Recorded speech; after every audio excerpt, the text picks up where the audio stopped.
Hello বন্ধুরা, শুভ দুপুর সবার জন্য। দেখো আজকে আমি কি বানিয়েছি, খিচুড়ি সবজি দিয়ে খিচুড়ি করেছি।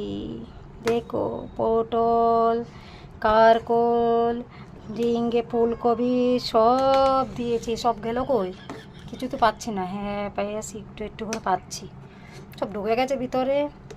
তো আবার বলো, দেখো আমার খিচুড়িটা কেমন হয়েছে। ঘি দিয়েছি, তারপরে সম্বাসটা দিয়েছি একদম ডাট করে, তারপরে গন্ধরাজ লেবু, তারপরে ভাজা আছে কারকোল, তারপরে আছে কারকোল ভাজা আর পটল ভাজা।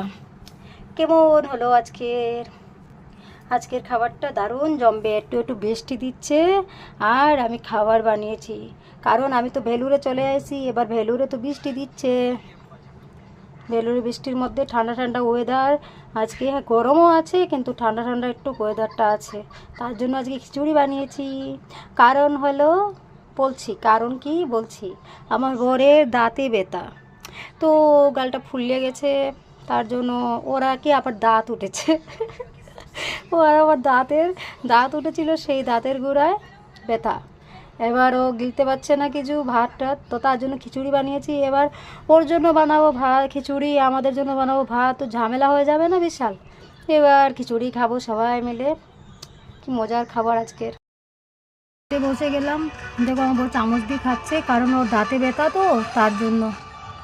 আর আমি তো অর্ধেক খেয়ে নিয়েছি, ও আস্তে আস্তে খায়, আমি একটু তাড়াতাড়ি খাই। তো আমি খেতে বসে গেলাম। দেখলাম আজকে আমাদের খাবার মেনু, তারপরে আছে এদিক দিয়ে লেবু, গন্ধরাজ লেবু।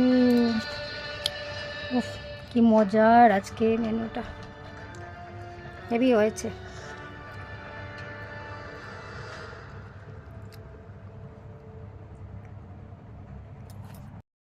এই হচ্ছে আমার ভেলুরের গড়, বুঝলাম। এবার দেখো বেঙ্গে টেঙ্গে যাচ্ছে সব। এবার ভাবছি কী করটা কাজ করাবো, কী চিন্তা ভাবনা করছি। এবার চলে আসি, দেখো এক একজন ঘুমাচ্ছে। এবার রান্নাবান্না করলাম, এখন খাবো। আর খিচুড়ি, কারকোল ভাজা, পটল ভাজা দিয়ে খাবারটা খুব জমবে। Bye bye.